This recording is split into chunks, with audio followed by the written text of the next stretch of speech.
चलिए फिर शुरू करें। तो आप सबका पहले तो शुक्रिया आज यहाँ आने के लिए।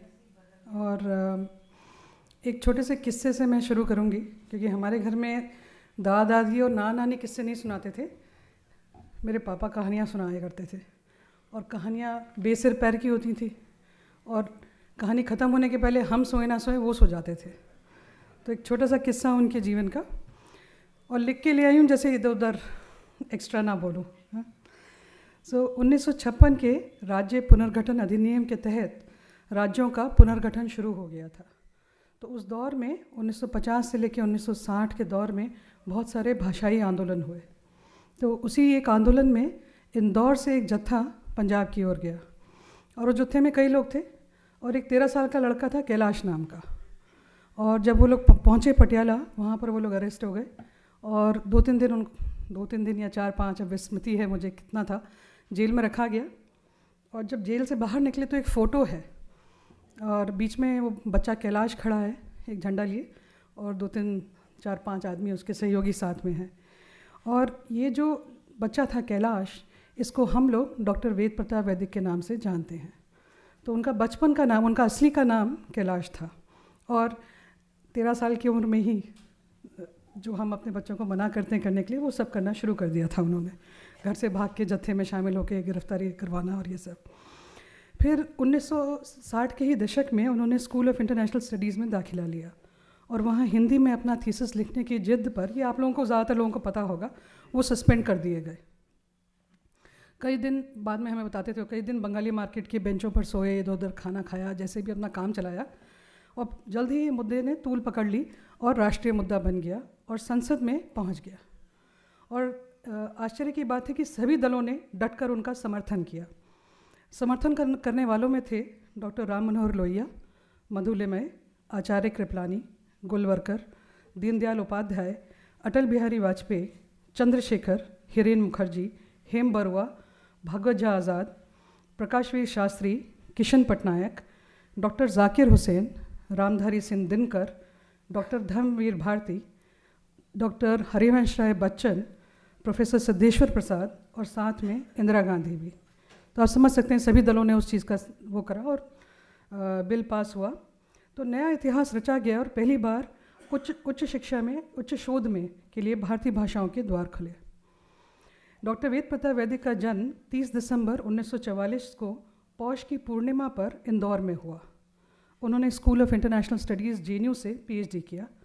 अपने PhD के दौरान उन्होंने कोलंबिया यूनिवर्सिटी, न्यूयॉर्क की कोलंबिया यूनिवर्सिटी, मॉस्को की एक यूनिवर्सिटी, लंदन का school of oriental and African studies, और अफ़गानिस्तान में काबुल विश्वविद्यालय में अध्ययन और शोध किया। वे हिंदी, अंग्रेज़ी, संस्कृत, रूसी, पश्तो और दरी जानते थे। और इसका इस्तेमाल वो अपने अंतर्राष्ट्रीय गतिविधियों के लिए काफ़ी उनके काम आया। ये डॉक्टर वेद प्रताप वैदिक उन राष्ट्रीय अग्रदूतों में से एक थे जिन्हें पत्रकारिता, राजनीतिक चिंतन, अंतर्राष्ट्रीय राजनीति के क्षेत्र में और भारतीय भाषाओं के लिए संघर्षकर्ता के रूप में जाना जाता है। आज हमारे साथ भाषा के क्षेत्र के ऐसे ही अग्रदूत प्रोफेसर गणेश देवी हैं। अब एक किस्सा, एक छोटा सा और सुनाती हूँ। मेरी इनकी पहली बार मुलाकात 20 साल पहले हुई वॉशिंगटन DC में, और तभी मैंने JNU से PhD ख़त्म किया था। मेरी अमेरिका की ये पहली यात्रा थी, और ज़बरदस्त बर्फ़ गिरी हुई थी, और हम लोग होटल में, संयोग की बात है कि जिस होटल में मैं ठहरी थी उसी में ये ठहरे थे, और उसकी लॉबी में मुझे ये मिल गए। अब इनके साथ 2 लोग और थे। एक था दक्षिण, जो विमुख समुदाय के भूदान नाटक मंडली का संस्थापक है, और साथ ही केनिया के लेखक और विचारक गुगी वो थियोंगो। अब गुगी वो थियोंगो की सारी किताबें मैंने पढ़ी हुई थी, सारे नॉवेल्स पढ़े हुए थे। तो मेरे लिए तो बिल्ली के भाग को चीखा फूटा। मेरे को वो मिल गए, तो मैंने कहा, इन्होंने बोला चाय पिए। मैंने कहा हाँ क्यों ना चाय पिए, मुझे चाय पीने का मौका मिल रहा है इतने बड़े लेखक के साथ। तो हम लोग सब चाय पीने गए, बात शुरू हुई, बहुत सारी बातें हुई, और फिर मैंने एक शब्द का प्रयोग किया, वो था वर्नैक्युलर। भारतीय भाषाओं के लिए मैं जो जानते हैं इस बात को वो समझ गए मेरी आगे कहानी क्या है। और जैसे ही मैंने वर्नैक्युलर का प्रयोग किया, अगले कुछ मिनट देवी साहब के गुस्से का प्रकोप मुझे झेलना पड़ा, बहुत खिन्न हो गए वो। अब हम इतिहासकारों के लिए वर्नैक्युलर शब्द एक आम प्रयोग है। हम भारतीय भाषाओं को वर्नैक्युलर ही बोलते हैं, शायद नहीं बोलना चाहिए पर बोलते हैं। तो मुझे ये पता ही नहीं था कि मैं किसके सानिध्य में हूँ, किसके साथ हूँ और क्या नहीं बोलना है। तो हमारे शब्द के उपयोग पर मतभेद में देवी साहब के इतिहास लेखन की समालोचना का सार था, उनका क्रिटिक था उसमें। उनका ये मानना था कि जो शब्द है वर्नैक्युलर, ये औपनिवेशिक मानसिकता का द्योतक है, कि आप इसका इस्तेमाल इसलिए कर रहे हैं क्योंकि आपने अंग्रेज़ी को मान्य और डिफ़ॉल्ट लैंग्वेज बना दिया है, और बाकी भारतीय भाषाओं या देशज भाषाएं या देशीय भाषाओं को आप कमतर समझ रहे हैं। और इनका फिर इनकी किताब मैंने बाद में पढ़ी, वो थी आफ्टर एमनेसिया, और उससे मेरा इनके साथ, इनके विचारों के साथ मेरा एंगेजमेंट शुरू हुआ वहाँ से। तो इनकी किताबों में एक आग्रह था इतिहासकारों के लिए कि इतिहास का पुनः चिंतन करो और भाषा के बारे में पुनः चिंतन करो। और आज आशीष दा यहाँ पर हैं, मैं इन लोगों को एक ही जब हम लोग क्रिटिक की बात करते हैं ना, आलोचना की बात करते हैं, तो इतिहासकारों को एक तो दक्षिणपंथी लोग हमारा काम क्रिटिक करते हैं, और दूसरा इनके जैसे लोग। तो इनका भी एक बड़ा फेमस आर्टिकल है हिस्ट्री इज़ फॉरगॉटन डबल। तो आफ्टर एमनेसिया और हिस्ट्री इज़ फॉरगॉटन डबल को मैं दोनों को एक ही कैटेगरी में रखती हूँ, क्योंकि इन दोनों का एक आग्रह है हम इतिहासकारों से कुछ कहने का, कुछ, और वो भाषा के उससे एक पुनर्विचार, पुनर्चिंतन का आग्रह है। तो गुगी वो थ्योंगो, विजयदान देथा और डॉक्टर वैदिक की तरह भाषा और इतिहास के विषय में डीकॉलोनाइजेशन की मांग ये लोग कर रहे थे। आज के दौर में आप डीकॉलोनाइजेशन जो शब्द है वो सबसे शोषित शब्द है, बेचारा शब्द है। तो आप समझ सकते हैं कि ये वाला जो डीकॉलोनाइजेशन आज का है और तब का वो अलग है, उसकी मांग अलग थी, और ये 1960 के दौर से चला आ रहा है। तो कार्यक्रम को आगे बढ़ाते हुए मैं डॉक्टर गणेश देवी को मंच पर आमंत्रित करने के पहले यथारीति उनका एक फॉर्मल परिचय दे देती हूँ। गणेश देवी 1 अगस्त 1950, इनका जन्म 1 अगस्त 1950 में हुआ। ये विचारक हैं, सांस्कृतिक कार्यकर्ता और संस्था निर्माता, और इनके द्वारा स्थापित भारतीय जन भाषा सर्वेक्षण, लिंग्विस्टिक सर्वे और आदिवासी अकादमी के लिए इन्हें जाना जाता है। तो देखिए, ग्रेट सर ने एक किया था लिंग्विस्टिक सर्वे, उसके बाद देवी साहब का सर्वे है।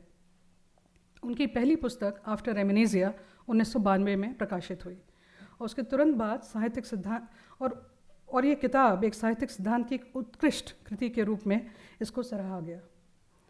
प्रकाशन के बाद से उन्होंने साहित्यिक आलोचना, मानवशास्त्र, शिक्षा, भाषा विज्ञान और दर्शन जैसे विविध क्षेत्रों में लगभग 90 प्रभावशाली पुस्तकें लिखी और संपादित की हैं। देवी जी ने शिवाजी विश्वविद्यालय कोल्हापुर और लीड्स विश्वविद्यालय ब्रिटेन से शिक्षा प्राप्त की। अपने कई शैक्षणिक कार्यों के अलावा उन्होंने लीड्स विश्वविद्यालय, येल विश्वविद्यालय से फेलोशिप प्राप्त की और THP सिम्स फेलो, जवाहरलाल नेहरू फेलो भी रहे। वे 1980 से 96 तक बड़ौदा के महाराजा सयाजी राव विश्वविद्यालय में अंग्रेज़ी के प्रोफेसर रहे। तो देखिए, अंग्रेज़ी के प्रोफेसर हैं, पॉइंट टू बी नोटेड। हाँ मेरी जान ले ली वर्नाक्युलर पे। 1996 में उन्होंने विमुक्त और घुमंतु जनजातियों, जिनको हम DNTA के डिनोटिफाइड ट्राइब्स के नाम से जानते हैं, और आदिवासियों के साथ काम शुरू करने के लिए अपने शैक्षणिक जीवन को त्याग दिया।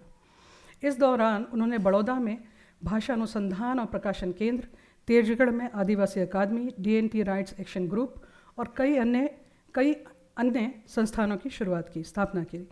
बाद में उन्होंने इतिहास में भाषाओं का सबसे बड़ा सर्वेक्षण किया।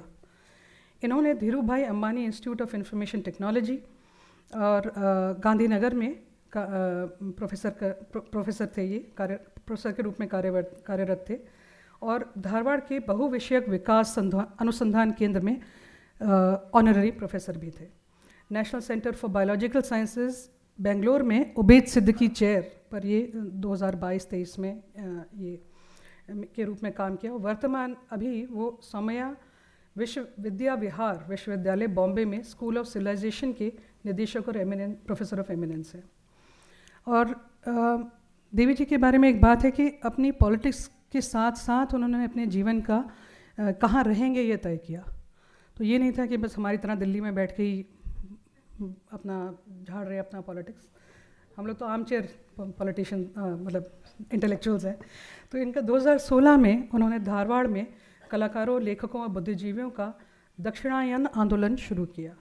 दक्षिणायन आंदोलन महात्मा गांधी और डॉक्टर बाबा साहब अम्बेडकर के विचारों का अनुसरण करता है और उसके लिए धारवाड़ भी मूव किए, वहाँ पर रहने लगे, कई साल वहाँ रहे।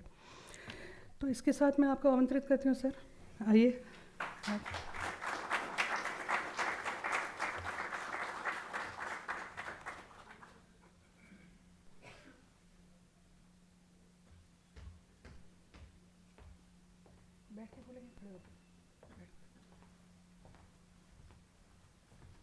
Ladies and gentlemen, I feel very touched by Aparnaji's idea of asking me to come and give this second memorial lecture in memory of Dr. Vaidik. I did not have an opportunity of meeting him, and please forgive me if I do not pretend that I know about him enough to say some very nice words. It's my ignorance. I ask for your forgiveness. But I heard from friends that he was a very major presence in Delhi, in the world of literature and in the world of activities surrounding culture, language and literature. The next thing I wish to apologize about is, while I am offending his soul by not speaking tonight using Hindi language, but I want to ask your forgiveness for doing that, because if I were to speak Hindi, and the kind of Hindi I speak, the offense would increase. So, thank you, Aparnaji, for your kind words, and I still remember the shivering winter with Enkugi and the hot cup of tea that we had together. I had forgotten about the vernaculars, but the remaining part of the lecture I'll give another day. At the moment, let me just say this, that memory, as we understand it, is at the foundation of language. The kind of complex language that humans speak, with the present tense, the past tense, and the future tense structure, assumes that the world is interpreted by placing the world, the space, in the framework of a time imagined. I just do not know if time exists or not, but language has brought it into existence. I do not know how other animals look at time, but we humans have an overwhelming sense of time, and that has become possible because of the kind of linguistic structures that we use. I'm not speaking about the natural memory, which all animals have, and this arrogant animal that calls itself Homo sapien, intelligent animal, also has that natural memory. But there is something more that we carry with us. Language becomes very crucial for that. There is one more plea that I want to place before you. I just do not know if the phenomenal world exists as it is, as I imagine it. Immanuel Kant had serious philosophical problems about the phenomenon, the world around us. And I have even a greater doubt, not just if the phenomenal world, the phenomena, the world of phenomena, the universe, call it whatever, cosmos, Vishwa, if it is there, or whether it is my imagination or my bhranti or bhram. But more than that is also the doubt about the nature of the human consciousness. is not just phenomenology or psychology or many other disciplines or philosophies that tell us that who we are, who each one of us is a kind of a net of ideas, illusions, impressions that one constructs, and it changes every moment possibly. While there is uncertainty about if the consciousness is there or not, चित्त है या नहीं मैं नहीं जानता, विश्व है या नहीं ये भी मैं नहीं जानता. But one thing I understand, and I'm convinced of that, there's only one bridge connecting the consciousness with the phenomenal world, and that is language. Humans interpret the entire world through language, and without that there is no interpretation possible, no cohesive interpretation possible. So I speak of that language. Structural linguists have a different idea of language, particularly after intergenerational memory started becoming heavy in the Western world, and this is decolonization again. In the Western world, the scholars there, Italian, Spanish and French, they were trying to figure out if it would be possible to bring together all the taxonomies related to different taxonomies, different classificatory systems related to zoology, botany, sociology, physics, etc., etc.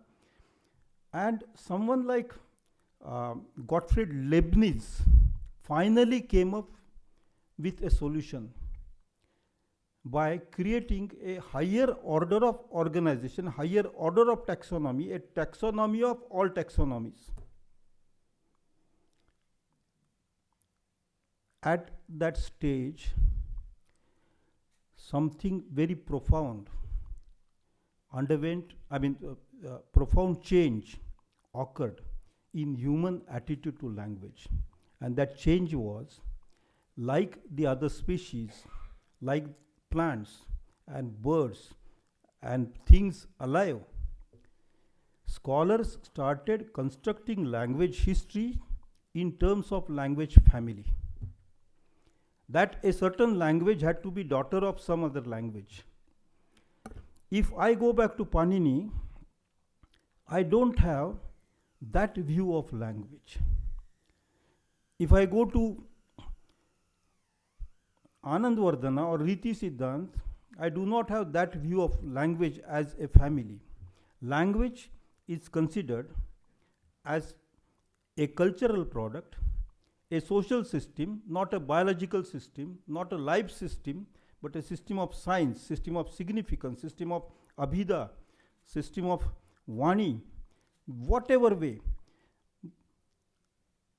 Given this idea that languages have families, as fish or trees or mosquitoes or insects or humans, or when at the end of the 18th century, a Sir William Jones discovers that there is a similarity between Latin, Persian, Greek and Sanskrit, his mind immediately goes to deciding as to which family of languages this is.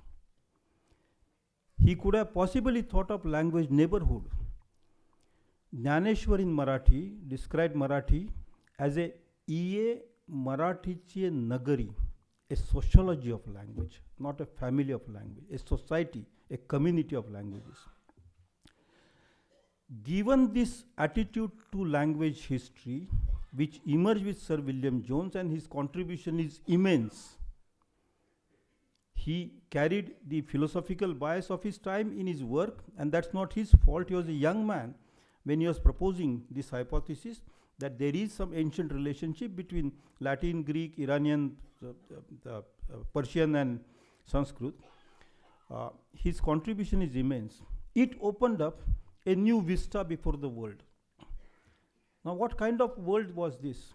This was the Western world, and some of the historians have been saying that at the time the colonial powers encountered the rest of the world, having gone through this severe clash between Catholicism and Protestantism, clash between natural order of things, the order of beings, nature's wisdom as against rationality, the Western world felt. Also, I should add that with Locke's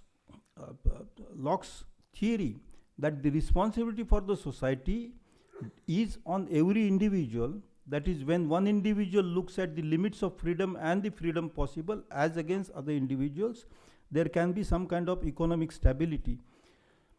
Rather than giving the responsibility to God Almighty or nature or whichever power it is, to give it to humans was a new thing. And in that world where spirituality was being set aside, or at least rituals related to spirituality was they were being set aside, colonial powers, it seems, imagined that the world that they were conquering was spiritually surfeit, resplendent. That vision of the rest of the world, of Africa and Asia, was internalized by Indians and Africans. And suddenly, after William Jones's thesis of Sanskrit being related to Latin and Greek, Indians who had forgotten Sanskrit for about 800 or 900 years. I mean, there were a few scholars here and there, but as mass, as society, Sanskrit was not in circulation. I mean, that's why the other languages like Marathi, Oriya, Bengali, Bangla, Hindi, they started surfacing. But we return to that, imagining that all that was there in Sanskrit, world of knowledge, was spiritually powerful, sacred. A false overestimation of the ancient literature was a result, collective result, of what was happening in Europe, what happened to this theory, and then after that, all of us got convinced that we are a language family. Many of us felt that of which Sanskrit alone is the grandmother or mother or the grandest mother. For quite some time, during several decades of the 19th century, many Indian languages scholars in Indian languages actually claim that everything in India that is linguistics has come from single source. Until somebody like Ellis had to show that Dravidian language family is different. Babare, that's another word. It's not this family, it's another word. But it was considered, it came to be considered as secondary, not primary. The fact of history is that humans were inhabiting this part of the earth for about 65,000 years. After out of Africa, humans migrated to what we call South Asia or Asia or whatever name you call, by whichever name you call this part of the world. And these had been able to move out of Africa because they had invented language, they had mastered language as a weapon for self-defense. Because this was a species, like other animal species. And someone like Professor Ravi Korishetter, who is archaeologist, will tell that it must have taken at least 20 lakh years for humans to train what was not meant for language to produce language. What was not meant for language? Your teeth were not meant for language, your lips were not meant for language, throat, nose, nothing is meant for language. It's not like people are born with languages inside the brain.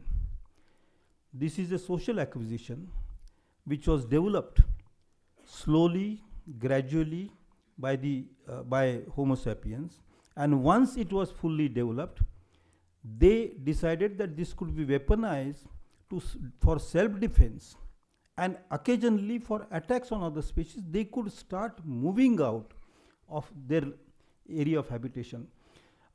Anybody who's read, say, Tony Joseph book, Early Indians, will get a complete story on this. I won't spend more time.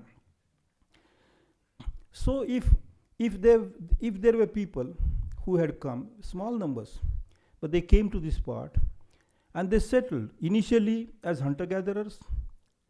Then as the food supply becomes less, animals, they become pastoralists. In order to be capable pastoralists, they start becoming nomads, because all of that is related to availability of food for your survival. So the hunter-gatherers, then pastorals, nomads, and finally agrarians. That phase in our history belongs to roughly 7,000 years before our time. Please mark my words. Go to any part of India and collect the words, terms related to agricultural implements or methods of agriculture or quality and texture of the earth, and you will find that none of those terms have come either from Sanskrit or from Persian or from English. That is to say, there is huge amount of evidence in our languages, whichever they are, that agrarian communities in India were using language, is obvious, but they had their own languages. Now, how many of them were there? The answer is in anthropology. An anthropologist, any anthropologist will tell us that when such nomadic communities camp and form a settlement, a group of 900 to 1,000 is enough for sustaining the group, defending it, gathering food, doing labor distribution and so division of labor. All over India, when I say all over, it's not like today's crowded India, but the population was much, much less. But there were villages. I will call them villages or call them camps. They were habitations. And considering the time, large time between the arrival of Sanskrit and the settlement of these places, it is not unnatural that these were hundreds of small languages. Do we know their names? We don't know them. But someday it may become possible to find out the language personalities of those local languages when more field work is carried out by our scholars. I said Sanskrit arrived. And there is a huge debate about, did it go from here to outside India or did it come from outside? That debate, time has come when that debate should be closed, because the last word in that appeared in the Nature magazine in the month of February this year, where a group of scientists actually doing genetic testing of the Eurasian steppe finally figured out the route of movement and so on. And this, there is, of course, this debate is connected with the idea of horse. Was horse here, or some kind of horse was here? Did it come from outside? Or there is some kind of image found in Indus civilization? Did they have horses? What about Mahabharata? What about Ramayan's Ashwamedh? Because Ramayana is 5,000 year old, or 10,000 year old, or 50,000 year old, all scientifically, by the time the Sanskrit language enters what is today's Afghanistan, or today's Pakistan, or today's Punjab, maybe up to Yamuna. I mean, I'll include even Delhi in that. India had already experimented in a very major way with creating an urban civilization. That experiment failed. Is the Indus Valley civilization. We do not have very clear idea as to why it failed, but archaeologists and others have been working on that. Someday we will know why the Indus Valley civilization failed, whether it was due to climate or due to, there was one simplistic idea that somebody attacked it from outside. It doesn't appear to be a very good idea to solve that mystery. The second debate related to this whole phenomenon is, did not Harappa and Mohenjo-daro, did not the Indus people have a script? The answer to that is, A, it is still not deciphered fully. B, it may not become possible to decipher it for a foreseeable time of a century or 2 centuries. And the third reason is, when a script enters a society, whether that society is rich or poor, irrespective of that, that script continues to circulate in that society. The first writing in India that we know belongs to Ashoka's period, the inscriptions. My centuries may be wrong, but the Indus Valley civilization comes to an end around the year 1900 before Christ. That's roughly 4,000 years before our time. The first time writing appears in India is 2,300 years before our time. 1,600 years gap. 1,600 is not small time. That script never resurfaces. Let's close that debate. What we need to debate is something very different. And that's what we should be doing. And that is, when Sanskrit was there in India, were there other languages in existence? And were they major languages? The answer to that, without any iota of doubt, is that there were other languages. Tamil, or Proto-Dravidian, or whatever you call it. And there is an ancestor of Assamese that we still have not identified, but somebody like Maheshwar Niyog spoke about, while Suniti Kumar Chatterjee brushed aside that idea. There were Dravidic languages. There were the Eastern languages, and it is in the Northeast. And there were many Prakruts. Now, you will ask me, did not the Prakruts come out of Sanskrit? My answer to that is, no, this recent book which won the Infosys Award, Andrew Ollet's, please read that. Prakruts have predated Sanskrit in India. And there is a wonderful scholar in Bhandarkar Institute called Srikant Bahulkar, who has been working on the Atharva Veda's primary Prakrit basis and how Sanskrit got overlaid on that. It's not so with the Rig Veda. That I'm not trying to minimize the importance of Sanskrit. It was a wonderful language, absolutely fascinating. It produced huge amount of literature. But why did the prestige of Sanskrit go up in India? I'm not saying why it should have gone. That's not the case. I feel very happy because it is my language, just as it is your language. It's everybody's language. All languages in India are everybody's languages. Why should a person have only one language? Every language is mine, yours, everybody's.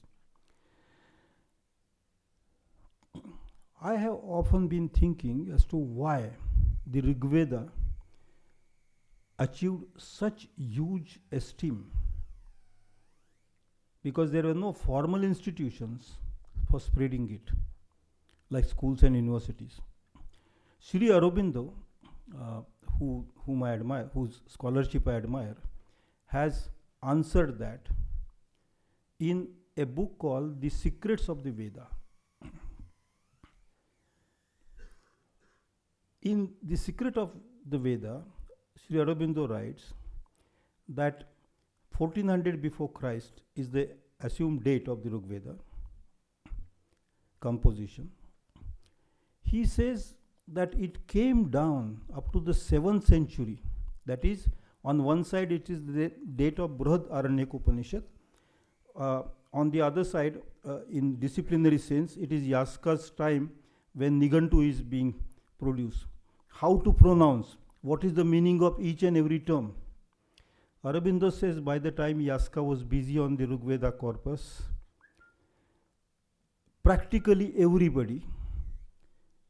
he leaves a little leeway. Practically everybody had forgotten the symbolic meaning of what those mantras meant. But they were remembered, orally handed down. And the secret of that is, again, the enormously inventive, ingenious mnemonics that were woven into the composition of the Rig Veda. I mean, all the mantras, the suktas, the mandalas. If you have more lines in a sukta, that comes at the top, one line less, that comes next, and so on. And 72 meters, making these graspable by memory if one received training of 8 or 10 or 12 years. So the corpus itself makes memorization possible. And that possible memorization had allowed the handing down of the Vedic verses up to the 7th century. That is the argument of Sri Aurobindo. This memorable poetry is the creation of Sanskrit, which the Tamil or other Prakruts till that time had not attained. The great memory, the great range of memory tricks was what made Rig Veda live through the ages and keep inspiring people. But after the 7th or 6th century prior to Christ, that's about 2600 years before our time,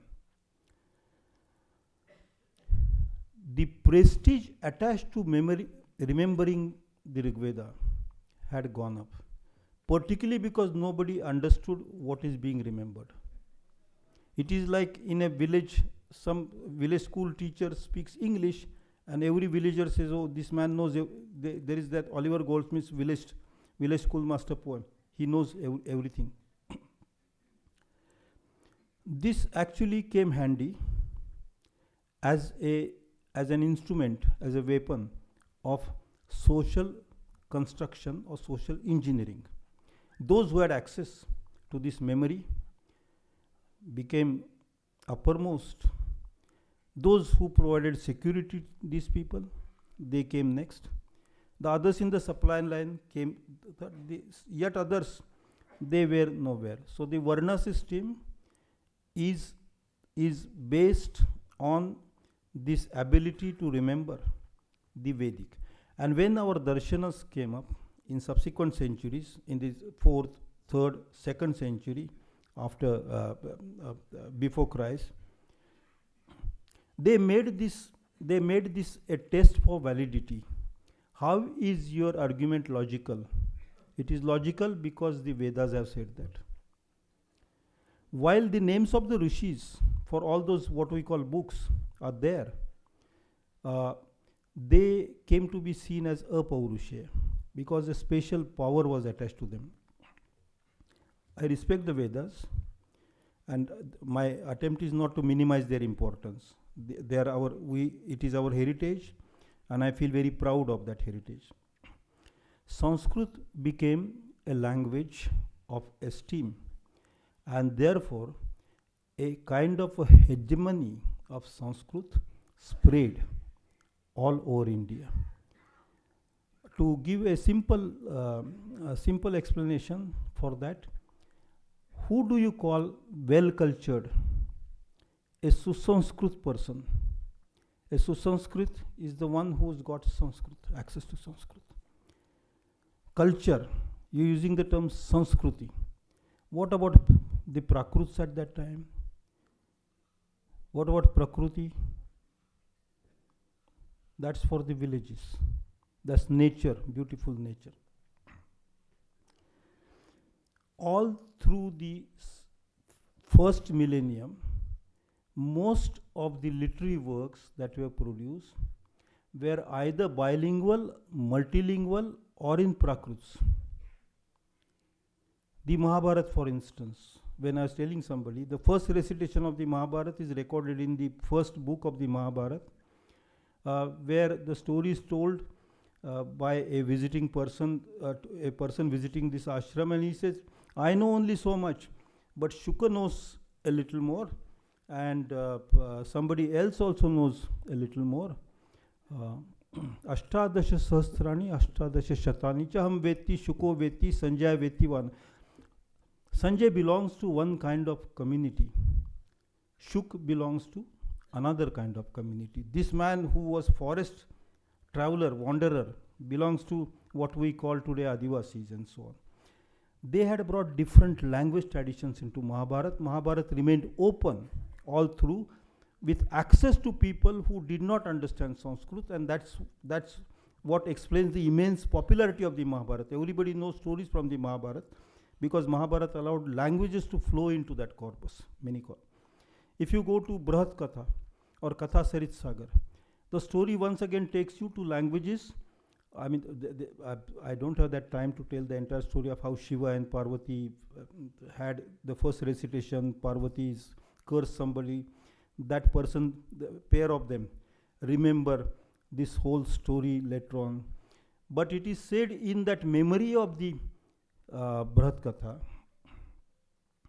that the first time it was written with the blood of an animal, by making a bone, the pen.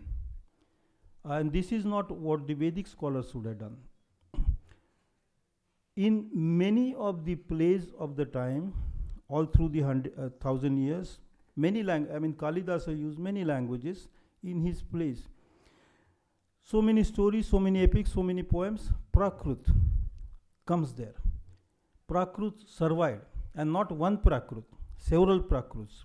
By some mistake, the government has come to the conclusion that Prakrit is a single language. In recognizing it as a classical language, there are many Prakruts. There's this Prakrit on the side of what we call Bengal today, there's Prakrit on the side of what we call Gujarat today, there's a Middle-ish kind of. So several Prakruts are there. Prakrit survived, Dravidic languages survived, Tamil started growing, so Sanskrit was growing, Prakruts were also growing, and Tamil or Tamil's ancestor language was also growing. This was India, and this is essential India. I am trying to say that while a language may attain esteem and try to spread its idea of the society, the Indian languages have always remained there, and they have continued to thrive and never felt subjugated. In that sense, I can mention perhaps the name of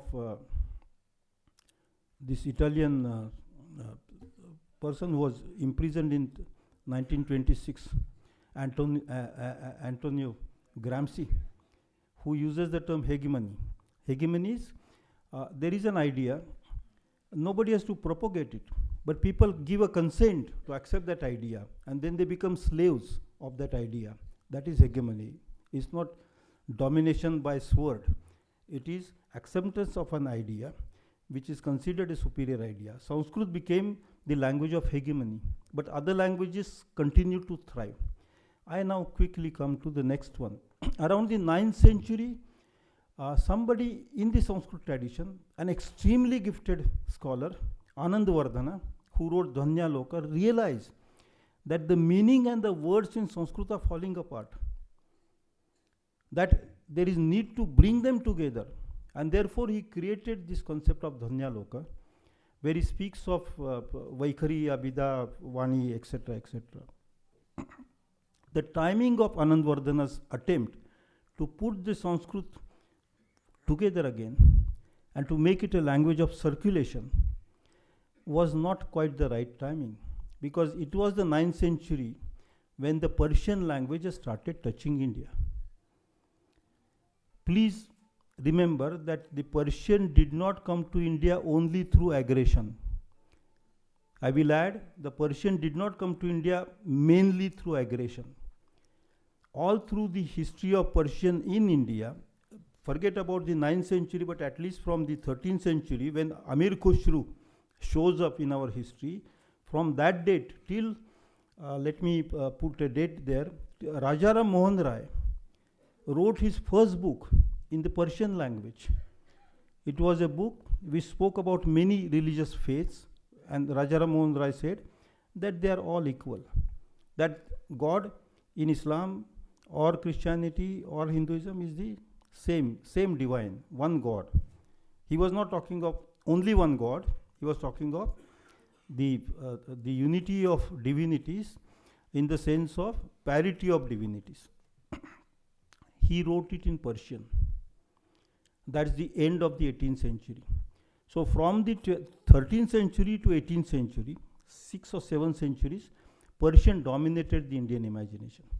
But Persian brought with it an idea of love, the kind of idea of love which the Sanskrit had not localized.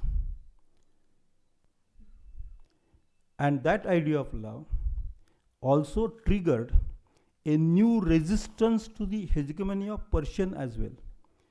This time the resistance was to Sanskrit as well as Persian. My Marathi poet Eknath said that if Sanskrit is made by gods, is Marathi made by thieves? That is, he was not against Sanskrit, he was defending Marathi. And if you look at what happened in the medieval times, we call medieval, I think that nomenclature is not correct. I believe that Indian modernity begins with the Bhakti period and not with the arrival of the British. Because Bhakti period started thinking of a social inclusion, a dissolution of the Varna system, and a kind of empathy for fellow human beings, whether it is Tukaram or Kabir, whether Meera or Tyagaraj, it is Chaitanya or Shankar Dev or Basveshwar or Akka Mahadevi. Hundreds of these poets, they came from all castes. They did not come only from ashrams or from among the Brahmins. Some of them were Brahmins. Nyandev was a Brahmin. He was thrown out of his community. But they came from all castes, and they were responding to a new hegemony of Persian by accepting, not by resisting it. They were responding to this legacy of Sanskrit by trying to reject it. And this was a strange picture. We still have not fully analyzed or understood that, and partly because when William Jones said that his job, William Jones in that famous speech in Asiatic Society said, my job is to go up to the 11th century, go to in the past as far as possible, go back in the past as far as possible, but I stop at the 11th century. So we thought that after the 11th century, everything in India that happened was decline, that these were dark areas, and that's not historically accurate attitude, because many things were happening during these centuries. Perhaps the most civilized existence India ever experienced was in those centuries. I come to English, the question of English. When they came to India, neither the Gujaratis spoke English nor the East India Company officers spoke Gujarati. That was at the beginning of the 17th century. By the time we come to the 19th century, people in Bengal have been asking for the same Rajaram Mohan Rai. In 1804, he published the Persian book. 1805, the Henry Derezio and others, Michael Madhusudan, asking for English. And we plunged for English. We thought that is bringing a new world, a modernity kind of. It is not that idea of modernity that gave place to English in India.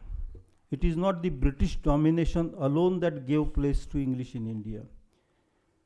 Perhaps it would be more appropriate to say that the magic of the oral order that the Rigveda had invented, which is a linguistic technology of poetry, which gave Sanskrit its esteem. Persian came neither with, I am not thinking of swords and kings, and that's a different matter. Persian came with the use of paper, which is writing technology, and that created esteem for Persian. There were merchants of paper merchants in Delhi in the 11th and 12th century who became extremely prosperous. English came with printing. These are all language related technologies. And that's what the other languages did not have. English still continues to haunt us. And often we agitate against it with good justification. But there is something else that happened in between, and that is while India was about to become independent, the leaders at that time had been thinking as to what kind of India should there be, and they imagined India to be a multilingual place. Whether it was 1927 resolution in the Congress or the Constituent Assembly debates, and the 8th schedule was brought in, which was a very unique feature for a country trying to be a nation after partly at least getting inspired by the examples of 19th century struggles of Italy and Germany, who had decided to become monolingual nations. Indian nationalism was a deviation, a different variety from Italian and German nationalisms of 19th century. And we know that in the 20th century, the same Germany and Italy developed fascism. Monolingualism and fascism seem to be close kins. India decided not to be a fascist nation, not to be and be a multilingual nation. Not just that, but Indian states were made linguistic states.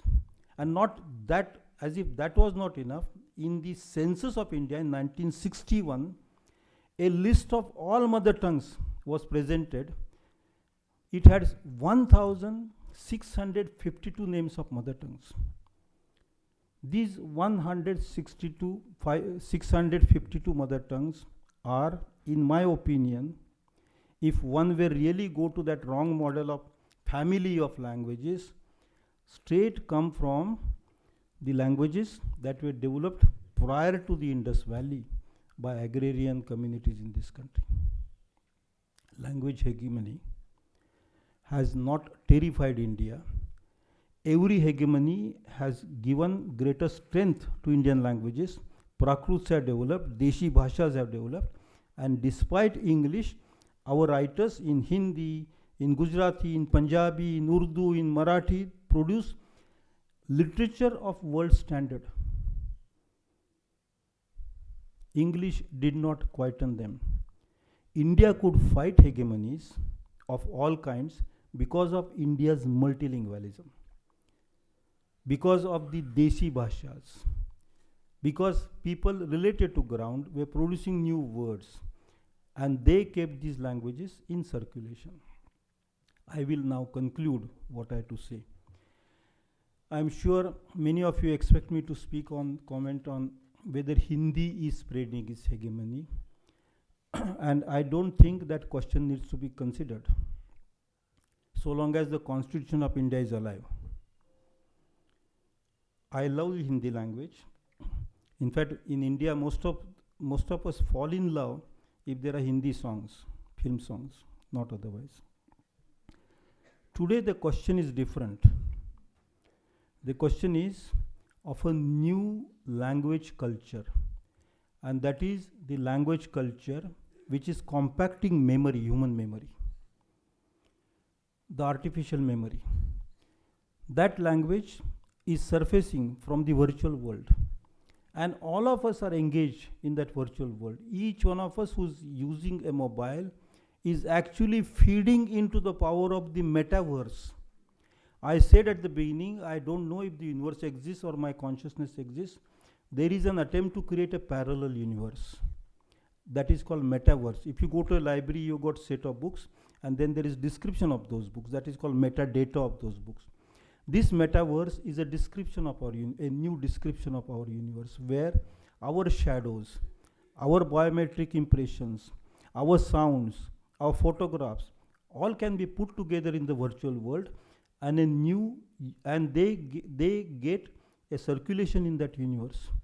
There are people who actually are trying to pay to remain in the metaverse after they physically die in this universe. So the metaverse is acquiring a greater sense, greater significance, the universe is losing its ground. If we do not have our digital numbers, we no longer are citizens. While we are here with legs and arms and chest and back and everything, that is a new hegemony. It is not related to a single language or a single nation or a single continent. It is a global challenge for humans. If that metaverse succeeds, possibly we might become either Homo Deus, that is a god of gods, or we might become partly like machines, mix with the machines, that is cyborgs. Neither cyborg nor Homo Deus will have language that humans understand or languages that humans have used. And they won't have languages that build communities. Our communities are being broken. Don't think politicians are breaking them. I mean, they cannot do much. They can neither make a language nor destroy a language. No king has ever made a language or destroyed a language. People make, is people's. I think we are surrendering to a new hegemony. And at this time, for us, it will be good to remember that we have fought all hegemonies of languages that were trying to enslave our languages by keeping our multilingualism alive. If today we decide that we devote ourselves to Indian languages and their lives, we might be able to fight somehow the new metaverse which is enslaving our minds. We are already 75% there, but we can still rescue ourselves. Finally, how many Indian languages need to be protected? In the last census, the list had 1,369 mother tongues. Where are they? Are they in schools, colleges, universities, libraries? No, madam. No, sir. Are they in our thoughts? Are they in our cities? Are they on our signboards? No. Are they in our telephone languages? No. We have a huge work at hand to preserve the languages which I had history of. And let me quickly say, there's a language called Nehali in Maharashtra. It doesn't belong to any language family. It's spoken in Buldhana district. It is at least 22 to 20,000 year old. But the Nehali will get wiped out in no time because an industrial park is coming there. In Andaman, which is now given to some industrial house for developing, the last speaker of Bo language, Anvita Abhi will tell you, was speaking a language which had been around for 60,000 years. There would be many, many such languages. In India, we decided to call only 11 languages as classical languages. We have thought of calling 22 languages as scheduled languages. We thought of our census accepts 121 languages as recognized by census. And 1,369 are claimed by people as mother tongues. Actually, it's a Chaturvarna system. We will have to fight against it. Let every Indian language, whether it's spoken by one person or 1 crore or 10 crores, be the language of legacy and heritage for us. Let each of these be recognized as classical language, as scheduled language. Let the census have good sense not to conceal the language data. Census has been concealing language data in a very big way for several decades now. And now that some kind of census is happening, we must raise our voice and tell the census that it is accountable. It must give an account of all languages of India. It is our legacy. If we protect it, the world can say, these were different people. They knew how to defeat hegemony by using multilingualism. Thank you so much.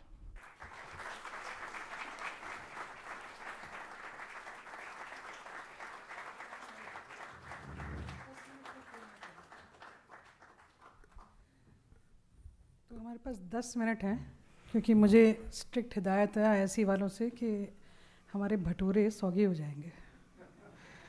तो या तो आप I think 2-3 प्रश्न 10 minute में हो जाएंगे। तो I don't know mic है कि नहीं हारून.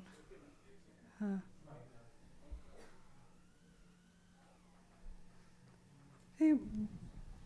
हारून पढ़ाते हो ऊंचा बोलो तो तुम बोल सकते हो.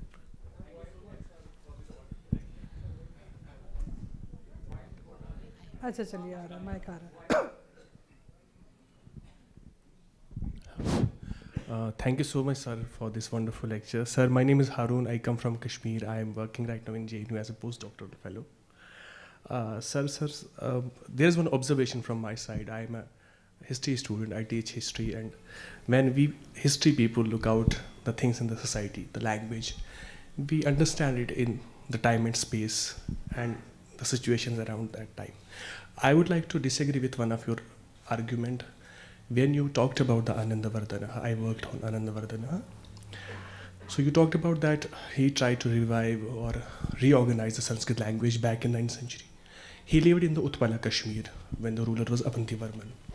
And then you said it was a Persian has already penetrated and he couldn't do it. But I would like to disagree with this argument. Reason being, it was the same time 9th century when the Kashmir has emerged as a Sharda Peeth. It was the same time when, like in 8th, 9th century, Shankaracharya was writing in the Sanskrit. Yeah, subsequently after Anandavardhana, Abhinavagupta wrote very deep philosophical texts, or Shebaraja. Down to 14th century, Bhakti saints also wrote in it. So what I can see is like it was not that Sanskrit was not being responded because of the Persian. The reason was being the descent towards the Sanskrit language because of its Hajmic nature has back started in the 6th century BC with the advent of the Buddhism or Jainism, and up to 13th, 14th century, these local languages like the Pali Prakrit has emerged among the common people. That was the one reason. Second reason is, sir, that at that time it was a decentralization in India and the regionalization of powers has emerged. And I don't think that Persian has that time penetrated India, because up to 14th century I can see there is no contestation between Persian and the Sanskrit. Even Persian's advent is very late. So I just want to say that this is how I look at it. Yeah, what you say makes sense. That is the idea of India. I mean, India wasn't a single nation. There were states, and Persian took some time to penetrate to South India, up all the way to South India. That is correct. But if you look at the other phenomenon that was happening at the same time, forgetting that we have to look only at India and look at what is known as the Persian system, all the way from China to Iran.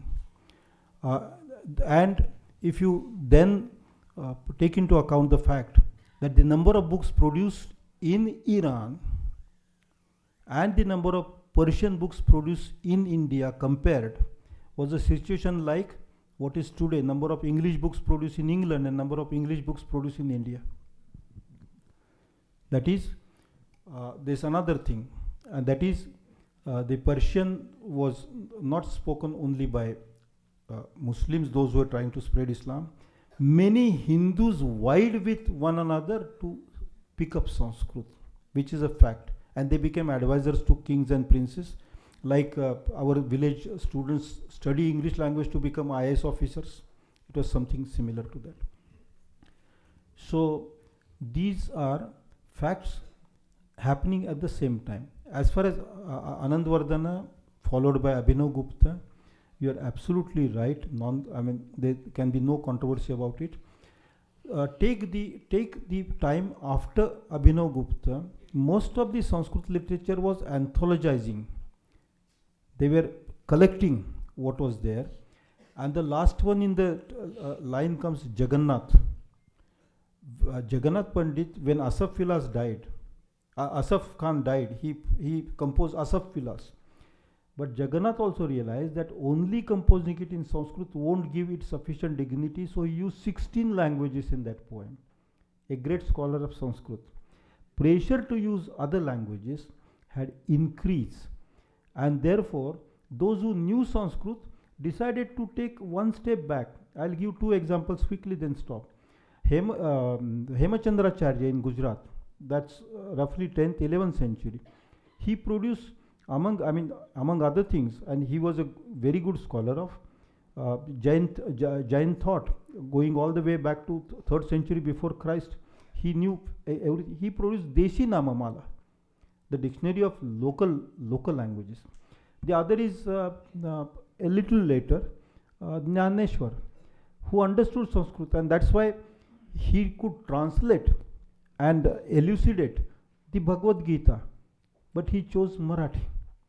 That is, the pressure to use local language had increased. Pressure to the esteem in using Sanskrit was diminishing.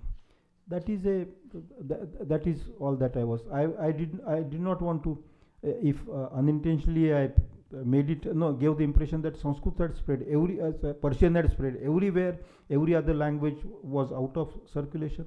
No, that is not the case. So I agree with what you say. I also do not disagree with what I said. But one last thing is, David Soffer's work on cultural geography of that time is extremely crucial, since you do history. Cultural geography of India, which started, as a discipline, we started developing in 1970s, then declined mysteriously, actually says that it is at the nodal points, the Tirtha Yatra, the Kshetras, where Sanskrit is doing gloriously well. All around it, there is local languages, including Persian. Persian could find a place with our local languages. It could go to Aurangabad. It could go to what was Ahmedabad. Ahmedabad wasn't that great at that time. But you have somebody like Wali Ahmedabadi is suddenly using. So it's a mixed picture where Persian was gaining greater height. Sanskrit was slowly going down. Like business house now, whether Ambani is more rich or Adani, every year that will change. So it was happening there. But both of them were rich, that is correct. ये mic जब्त हो गया है तो sir एक question मेरा है कि अभी recently NEP 2020 has introduced by the government. Now my question is whether this new policy will centralize or decentralize us on the basis of language, or it will save our languages from the new hegemony. Actually NEP का जब आरंभ हुआ था उस कल्पना का, तो मुझे बहुत अच्छा लगा कि न्यू एजुकेशन पॉलिसी, न्यू।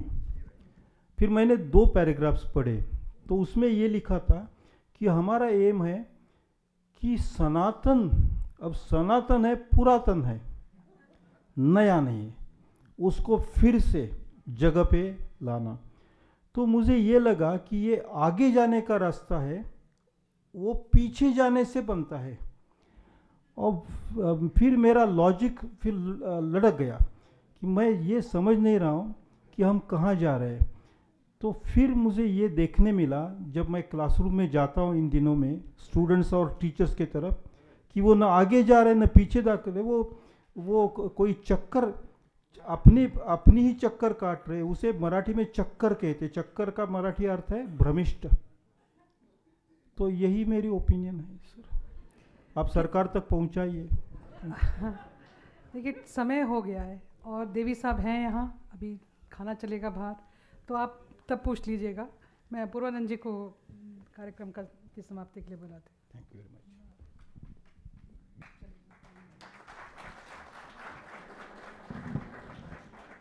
बहुत शुक्रिया। आज दोपहर में जब प्रोफेसर गणेश देवी के साथ हम खाना खा रहे थे, तो उन्होंने कहा कि आप चाहें तो शाम को छोड़ भी सकते हैं। तो कभी कभी प्रोफेसर देवी की बात नहीं मानना भी अच्छा होता है। इस व्याख्यान के बाद आगे कुछ जोड़ना संभव नहीं है और आवश्यक भी नहीं है, इसलिए भी कि जैसा अपर्णा ने कहा, भाषा और छोले भटूरे, इन दोनों में चिंतन और भोजन, इनमें एक संबंध है। तो बहुत बहुत शुक्रिया प्रोफेसर देवी। आप सबका बहुत बहुत शुक्रिया कि इस प्रदूषण युक्त संध्या में आप अपने घर से निकल कर यहाँ तक आए, संघर्ष करते हुए। निश्चय ही उसका प्रसाद आपको मिला होगा आने का, और उसके बाद की चीज़ बाहर है। बहुत बहुत शुक्रिया।